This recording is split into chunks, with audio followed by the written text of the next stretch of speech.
Okay, well, look, thanks everybody for coming to this session. I'll meet you all at the start of the day. So I'm Paul, and it's a real privilege for me to be the facilitator for this session. And these people have sort of been asked to be up the front here, and I think that the reality is they'd probably rather just be sort of attending the field day and not sort of be up on a stage. So we really appreciate you giving up your time and willing to sort of share some of your experience. And I know there's a lot of experience in the sort of tent here with us. And so this session really is about non-intergenerational succession, which is a huge, I just think, a massive part of the industry and why New Zealand, a key part of why New Zealand has a successful dairy industry. If you go to countries like Australia, you go to Ireland and the UK and the USA, they look at our system. And I'll describe it as one giant franchise model through the country. We have a few different types of franchises. We have like a McDonald's franchise and a New World franchise, but we have a very nice systems and models for people to progress and grow their wealth. And I just think it's a fantastic system. It's not all perfect. And so we're up here to pick the brains of these experts at different stages of their careers and lives, and then just get a little bit of discussion going around what your thoughts are, and get some feedback from people up on the stage. So I'm just going to do a very quick, little quick introduction. Helen and Harry Bayliss don't really need an introduction. Sort of legendary Taranaki farmers, and been involved with farming a long time. And Helen, obviously, been involved in your farming partnership, reared a family, and you've also been involved in teaching agricultural finance. Oh, fantastic! Oh, and now they're teaching as well. So there's you probably see hundreds of people that you've taught over the years in agriculture. Yeah, adult education. So huge amount of experience. Harry, a lot of people will know Harry.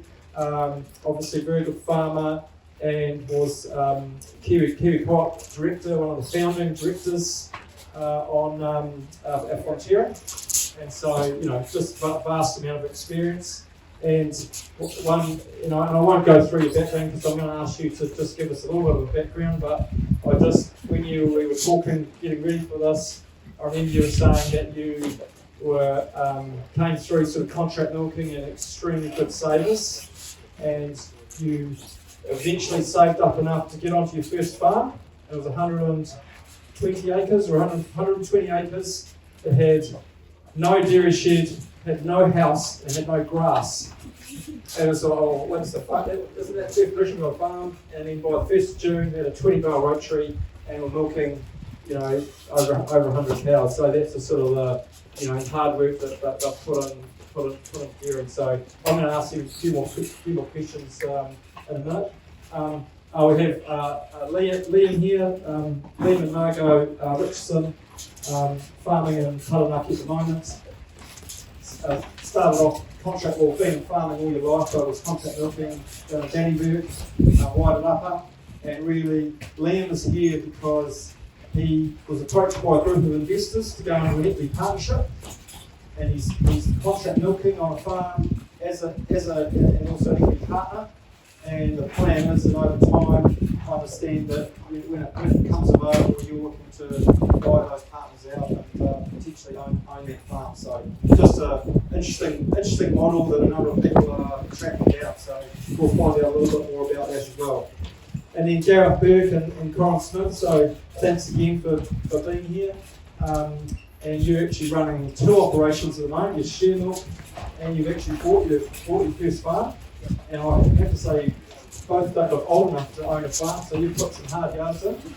And we're just going to sort of hear a little bit about your story of hard work and focus, about how you've got to where you've got to today.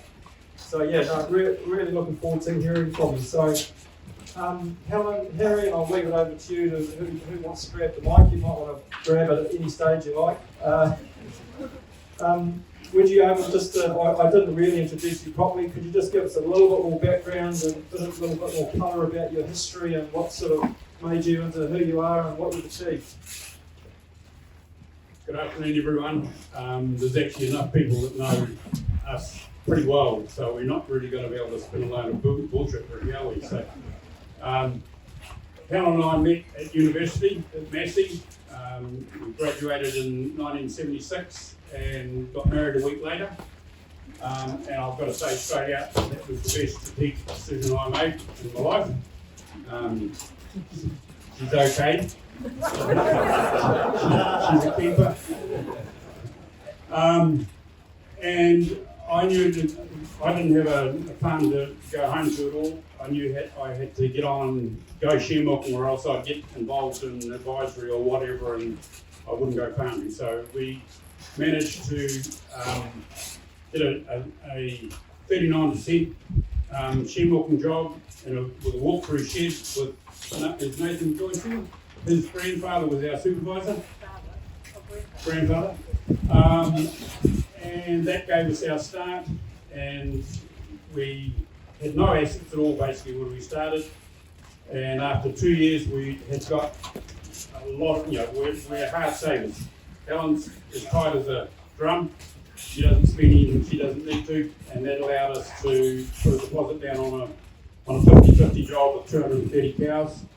And after 3 years, we were able to sell 200 cows, and then we had 105 ourselves when we bought our farm after just 5 years of share milking. And as Pam pointed out, we had to do a lot of work to actually get it running. We carried on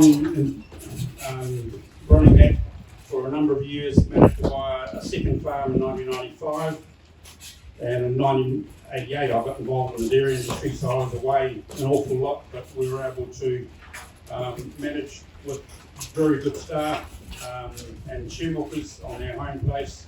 And when we bought our second farm, we inherited a 50-50 share milker, and we really decided it was actually better to stay with 50-50 on that place, and so we carried on with that. Moving forward a number of years, this is about succession. We've got 2 daughters who are not interested in farming at all, and this is the hard bit. We had a son, Nigel. Unfortunately, he was killed in 2007 in a tractor accident up at T-Rail. He actually worked for Arthur Bryan for a year. He was a good kid, and so obviously he was never coming home. I'd already always told him that if he wanted to go farming, he had to get out and do his own thing, and that's exactly what he had done. But he was never coming home. So what are we going to do now? Because our kids were not interested, we really have looked to encourage and motivate young couples both on our 50-50 job and at home. And as of the 1st of June this year, we've totally exited from our dairy farm land holding. We've got a lifestyle block in New Plymouth, and we're really enjoying seeing the young people that we have been involved with, not only share milking, they're all around the country basically. Just heard about one of them again bought another farm, Sean and Anna, so just bought another farm. So good on them. And yeah, we've been involved with some excellent young people and trying to facilitate, we identify the people that are going to add a lot to the community and the industry, and what do we need to do to actually make that work. And so I guess that's been our motivation. That's great. And Helen, can I ask you about, well, I guess my first comment would be, I understand you in 1976 you graduated, and I understand there was only 2 women in the class, is that correct? Yep. And I bet you got the 2 that got the highest marks, I bet. I doubt it. Oh, is that not working? Is it working? Yeah. No, there were 2 girls and 50 guys in my class. Wow, well done. You're pioneers, and now the ratio's the other way. Right, it is. And the women are still getting the highest marks. See, I obviously aimed for the sire with the highest BW. So, I mean, any other background you'd like to share? But I am interested in the number of young people you've seen coming through and on your farms, and just people you know. What are some of the characteristics you see on people that have, progressed through and done well over your time seeing young people coming through?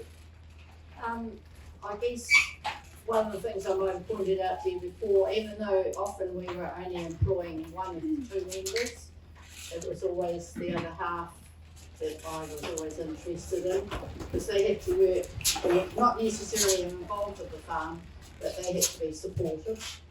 And so when our share milkers would bring us along to an interview of their staff, that would be where I would see, you know, it was the interest and the support from the staff members as a team to work. As we've seen today, team is really important, isn't it? Lovely. Very nice. Thank you. Okay, then I'm just trying to sort of open up a few sort of cans, if you like, and so just get your sort of questions ready, because we want to sort of have a relatively informal discussion with who's here. So, Liam, Margot, perhaps just a little bit more background about yourselves. Liam. And I'm just interested, because you did make a comment to me when we were talking that you got together with a group of equity partners, so you actually didn't really know them. Now, it might not be quite what you want to frame things up, but I found that interesting, but it's worked out really well. So there's been something in that recipe that's worked. So maybe a bit more about your background and why is it working for you? Thanks, Paul.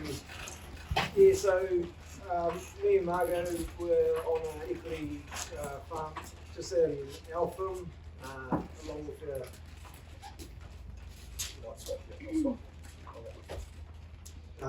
in Eltham, with our young children. We've been fortunate enough, both Margot and I raised in the rural sector. Margot, she's a bit of a trader. She's a sheep and beef girl. She got converted to dairy. Saw the better payouts on her. But so growing up, I worked on family farm and then progressed to working to neighbouring properties. Obviously one old employer sitting in the seats. That progressed to going down to university, did a Bachelor of Commerce down at Lincoln, which like Harry, I was fortunate enough to find my wife down there.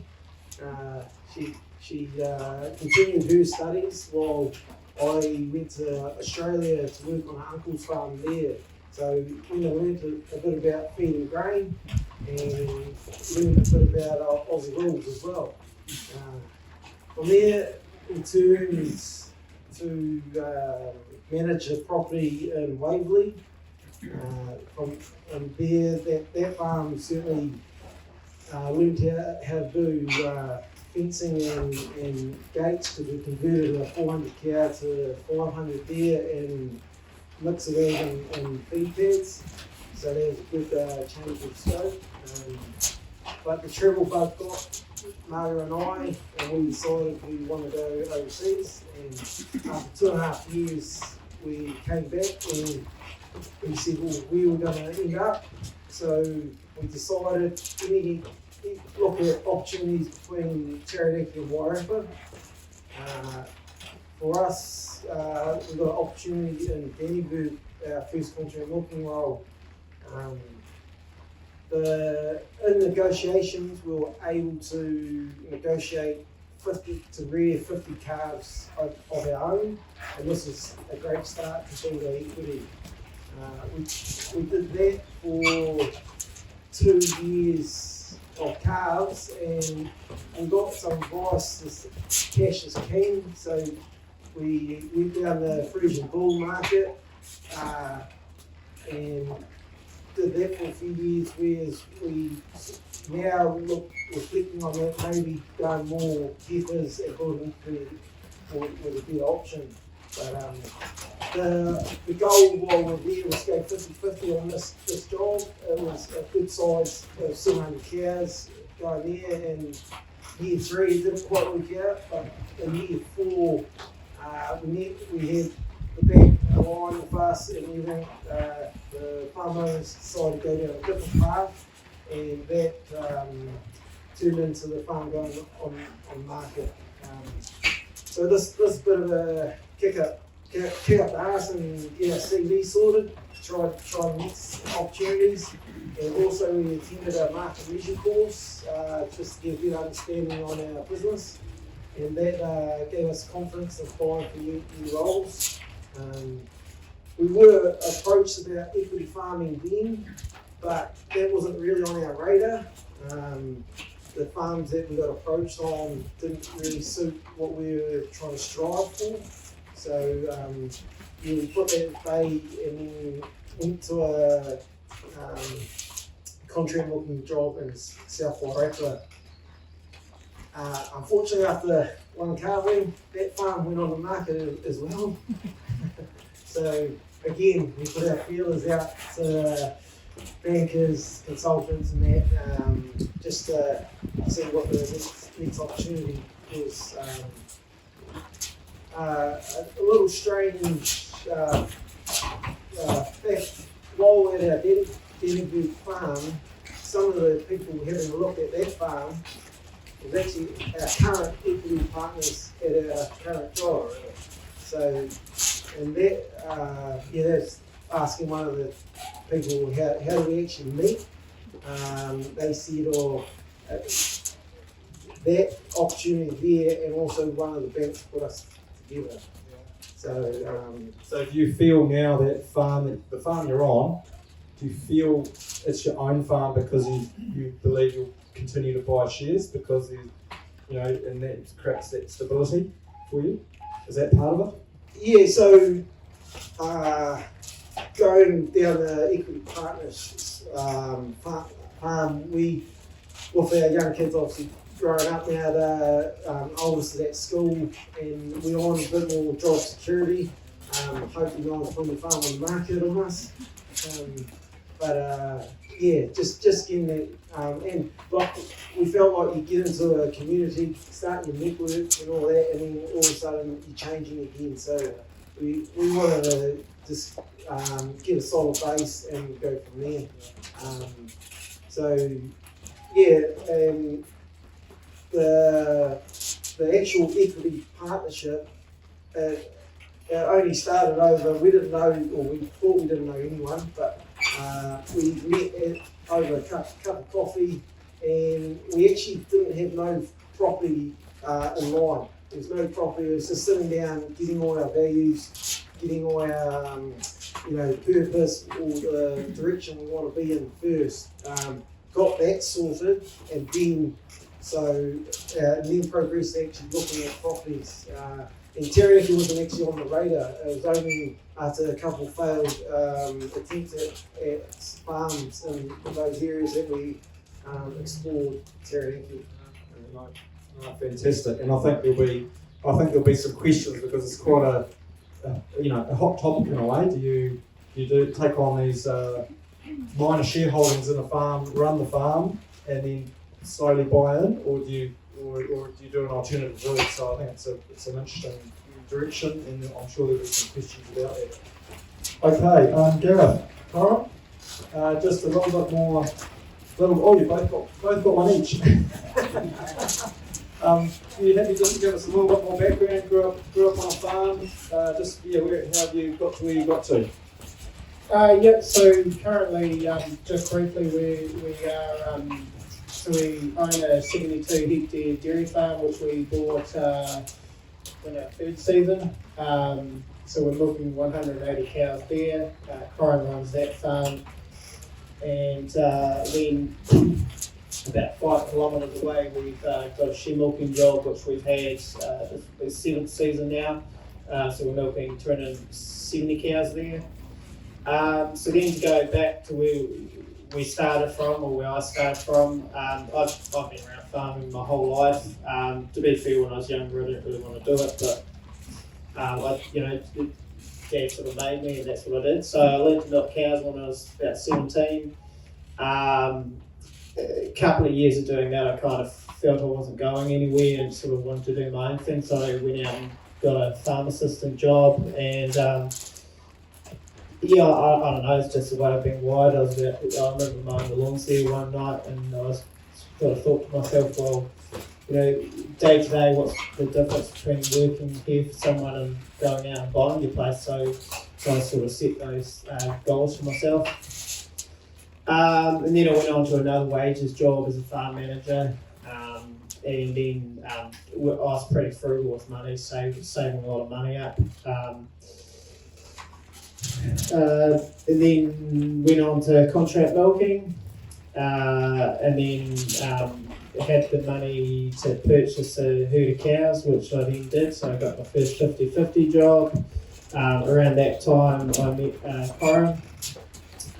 She was working at the Stratford Vet Clinic. So a couple of years into that,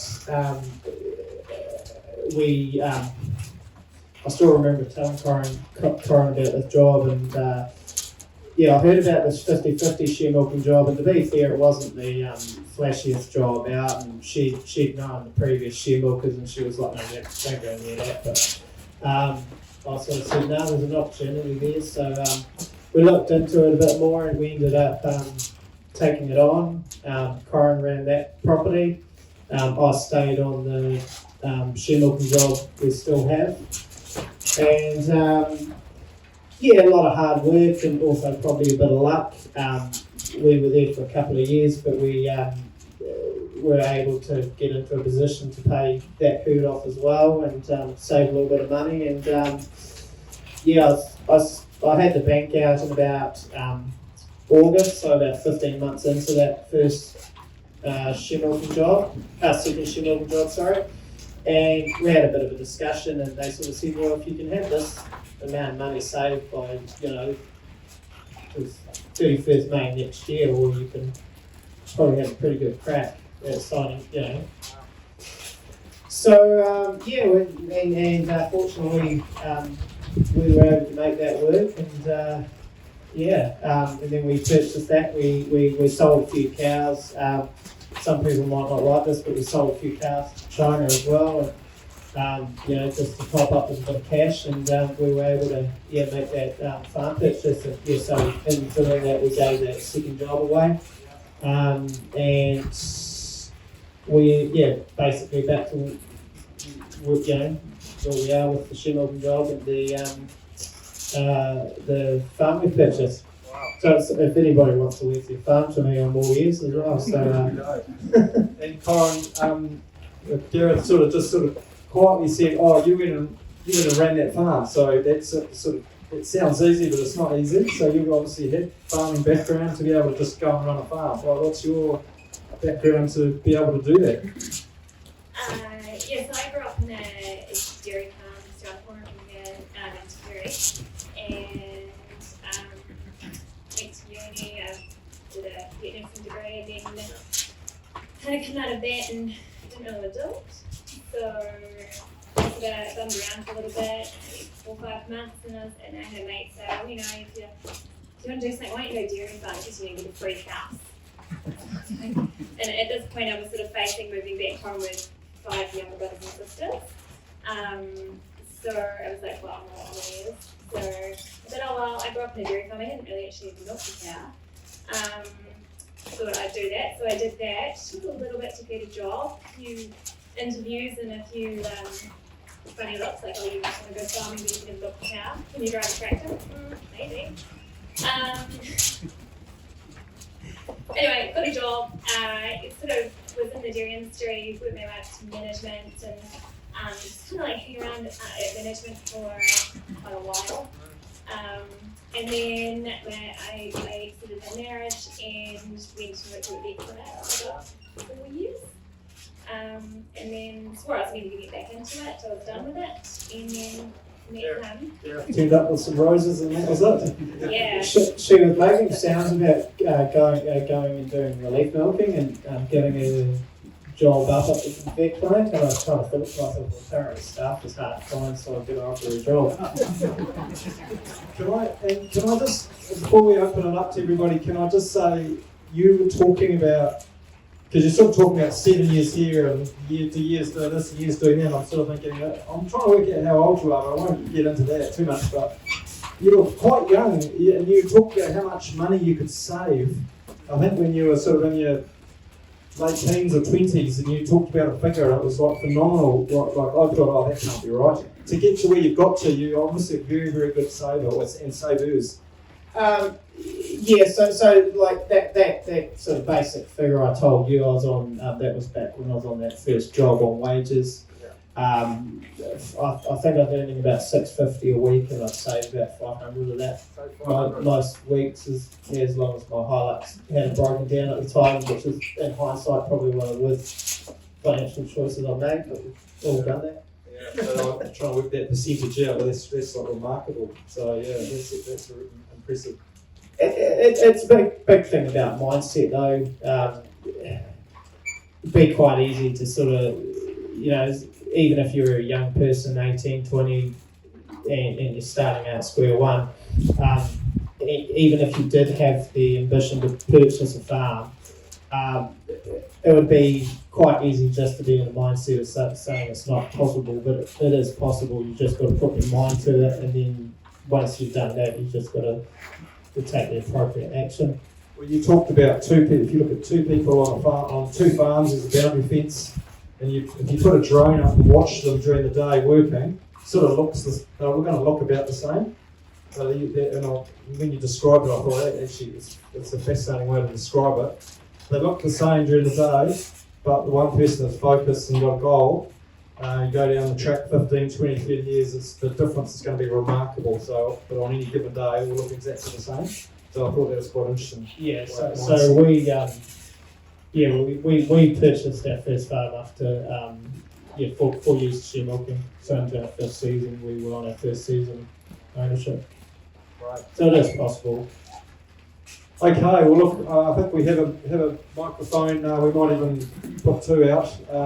So yeah, just any questions? We've got a vast amount of experience on the platform up here. We've got people a little bit earlier stages and different share milking equity partnerships. So questions, comments that you'd like to make? I've sort of got ongoing questions myself that I need to stop yabbering on. So who's got a question or comment they'd like to make?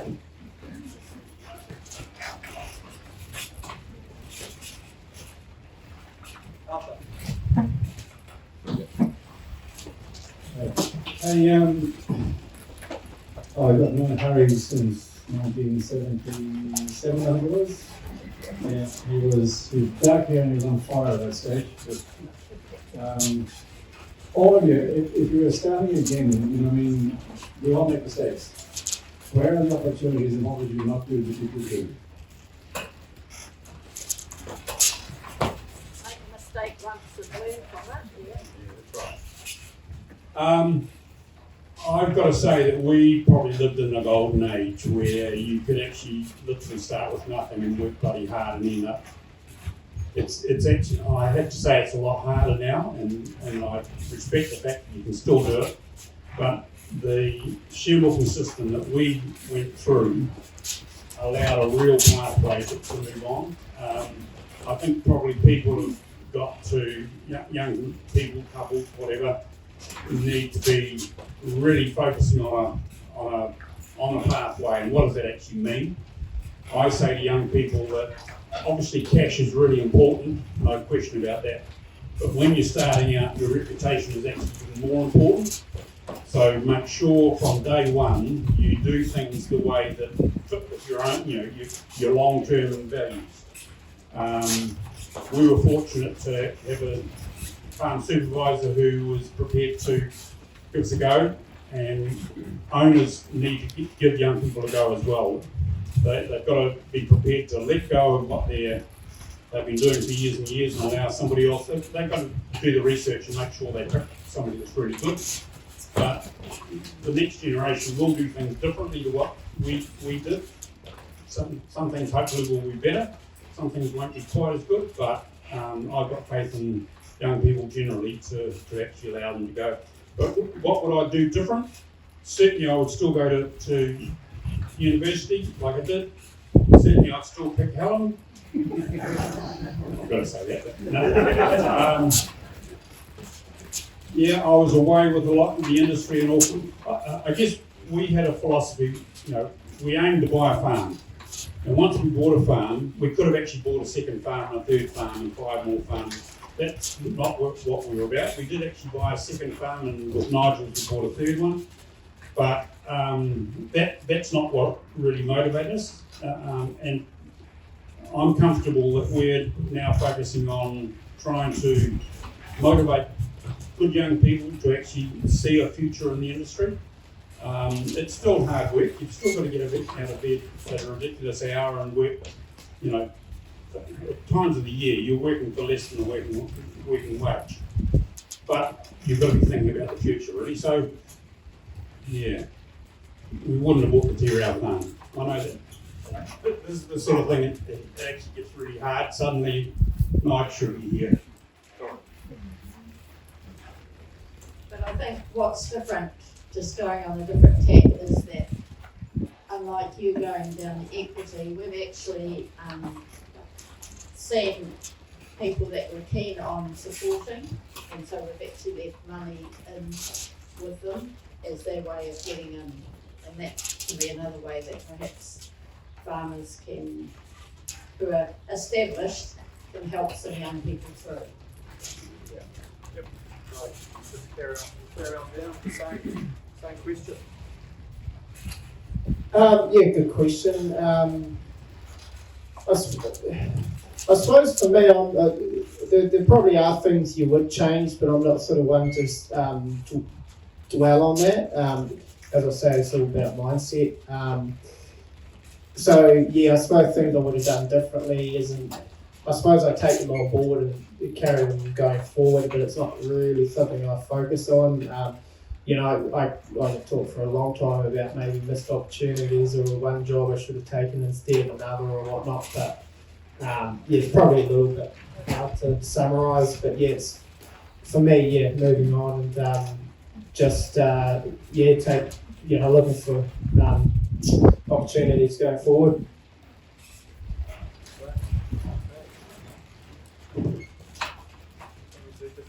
Yeah, like I said before, you know, maybe just keep raising that first job, keep raising those heifers to build my equity that way. Probably what I would have done differently.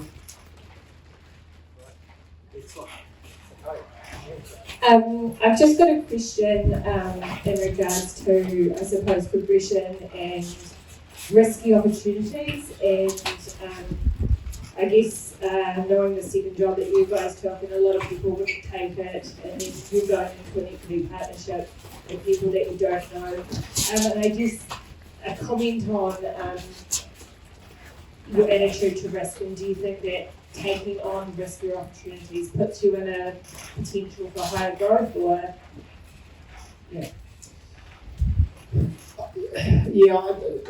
The way I look at it, you know, I could break my leg getting out of bed in the morning. It's all about risk assessment, I suppose. Not to go into the particular job too much, but I told someone in the farming industry quite high up, and I said I don't have any regrets about taking it on. He was horrified. But it's easy for him to be horrified, but then he didn't also see the way that was able to progress my career.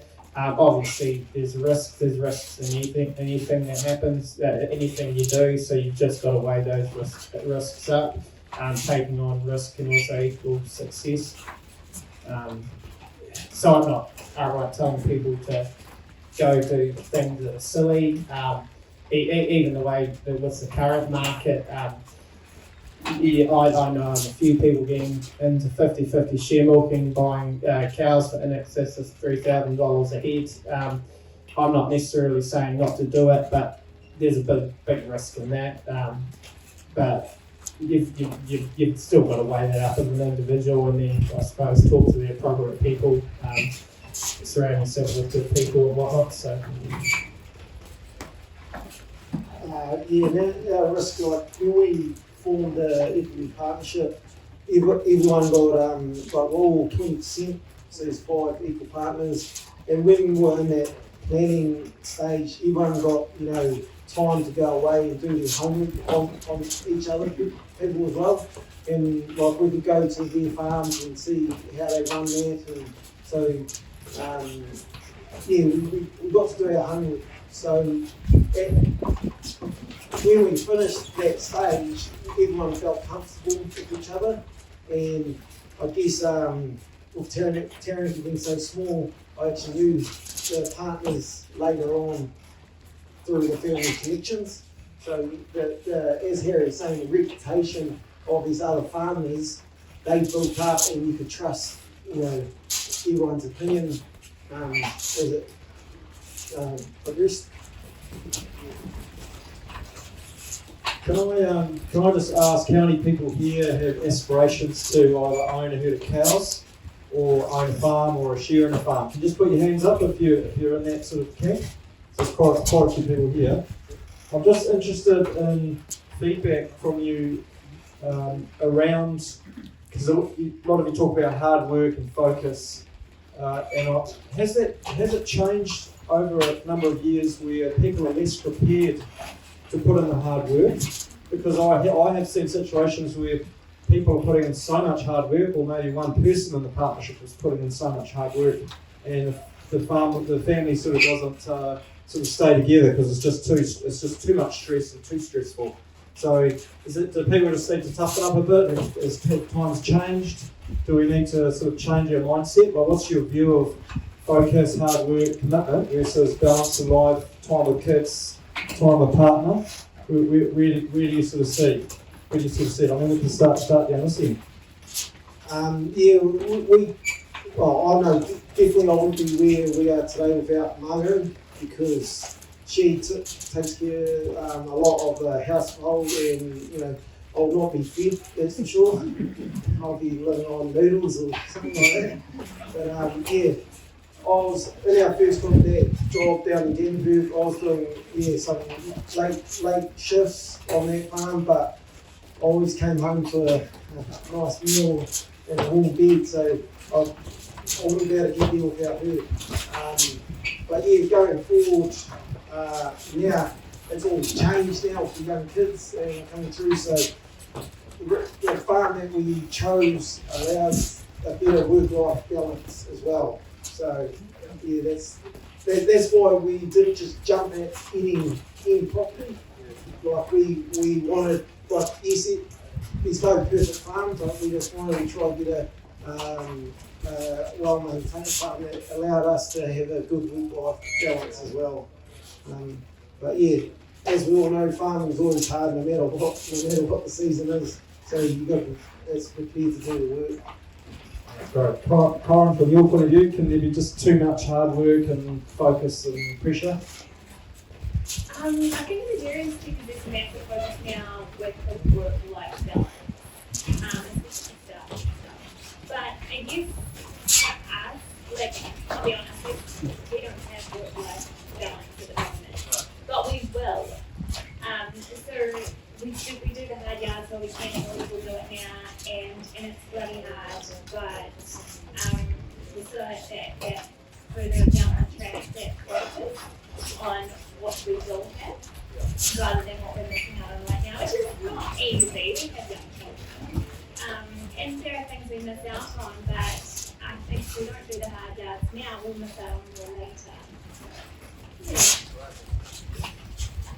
It's a big thing about teamwork. Like me and Koryn are both incredibly busy. As far as like a relationship goes with your partner, I suppose you'd probably agree, but you don't want to create a circumstance where one party starts to resent the other one. But like what you were saying, with you and your partner, like she may not milk the cows, but she's also pulling her weight in other ways. So it's a big teamwork. We work some pretty big hours, and this is only me talking personally. Like I can't talk for everybody, but I think there's a reward at the end of that. I've had friends who've been contract milking and whatnot, and they're never able to save any money. But they also, I suppose, from a personal sense, live quite extravagantly as well. So yeah, you've got to be quite frugal, I suppose, to get ahead. But that's just my opinion. Yeah. I think in terms of that relationship, just being on the same page, communicating every day, that to make sure to check in, to make sure that you're both on the same page. Because the 1 minute that one of them's not, there's problems. So, yeah. Very good. I was basically going to say that too. So long as the couple are on the same page and have the same values, they'll achieve, as opposed to going that way. And yeah. Just one more thing. When we were starting out, we were 50-50 share milking, and after we bought signed up for our farm, I'd milk in the morning. I had a young guy working for us. Helen make my lunch, and then she'd milk in the afternoon. I'd be around the other farm building houses, shifting houses, or building cow sheds, or getting the grass in ready for the 1st of June. And yes, so we were doing very long hours, but looking back now, the fact that we had nothing and we've actually achieved what we have gives us a huge amount of self-satisfaction. And so, if you sort of start off thinking you've got to have life, whatever it is, balanced, and that's all you're worried about, unfortunately, it actually won't happen. You've actually got to dig deep and go hard initially. Effectively, you're investing in having options later on to do what you want to do. Literally, we get up in the morning, we decide what we're going to do. Would have been good to get out on the motorbike today, but for other things. But the sense of satisfaction when you look back at what we've been able to achieve, and particularly now, when we're seeing these other young couples that we've been involved with, they're making their lives a success as well. Don't underestimate how much satisfaction that can give you as well. So I guess the owners here, it's a challenge to you. You think about that, not just selling your farm or handing it on and getting the maximum for it. You think what else you can do with that asset as well to put back into the industry as well. Look, fantastic. Oh, one more question. Following on perfectly from what you just said, Harry, my question was going to be around what do you guys want your legacies to be, and does that flow into your decision making today?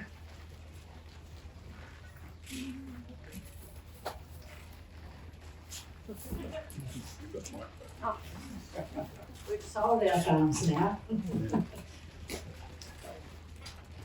You don't have to legacy.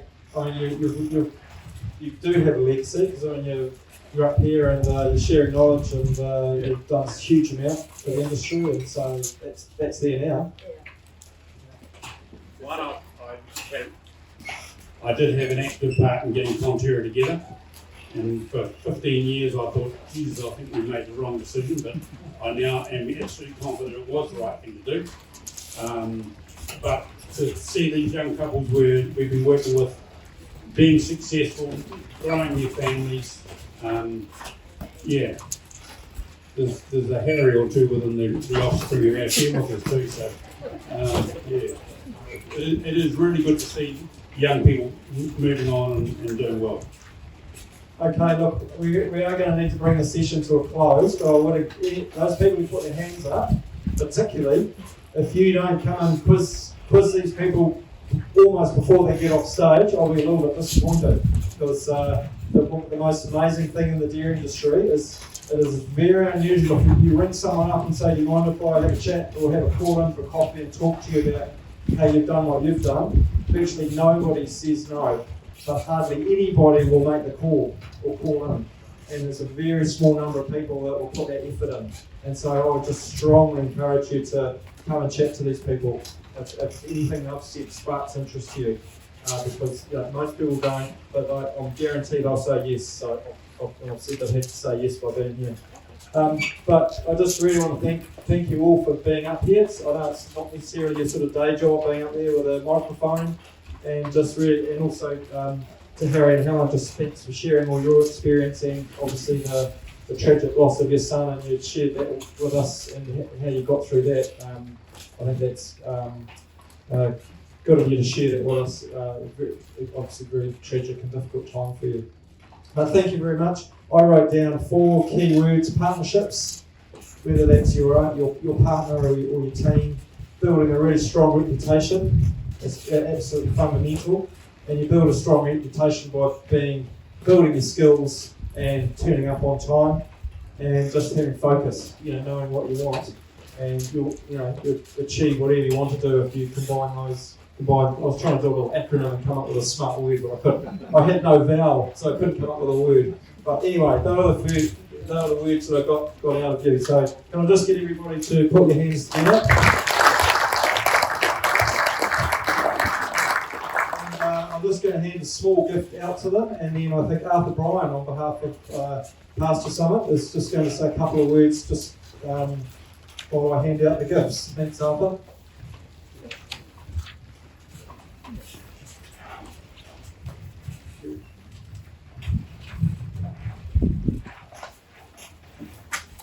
Yeah, I sort of had this one landed on me in my mind, but it's a pleasure to, on behalf of Pastor Summit, to express our gratitude for everybody involved in making the day the success it is. We used to live on Rowan Road, and before that I managed to run a steam farm for a year, and then we moved to Cambridge, and it's actually really quite nice coming back to Taranaki, and the place is looking good. There's a lot of nice green grass around. Listening to the presentations today, there's a lot of people know what they're doing. The Waikato seems to have lost the plot quite a bit, but we put that on the global warming, but that's not a good story.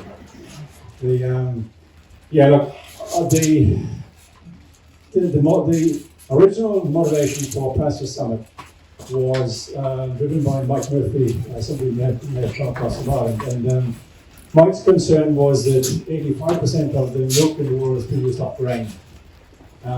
This was in the 90s. It had taken 27 years for grain yields to double. At the current rate of progress, it would have taken 360 years for pasture yields to double. So his view was that Ireland and New Zealand share a common way of farming around producing milk from grass, but we are going to be slowly squeezed out unless we keep focused on what makes profit. And his real motivation was to get the researchers in New Zealand and Ireland actually talk to each other properly, rather than passing each other and talking past each other. And I still think that's something that has DairyNZ, to be quite frank, could do more. There's a lot of stuff that you can gain from Tagus in Ireland, but that's just my bandwagon.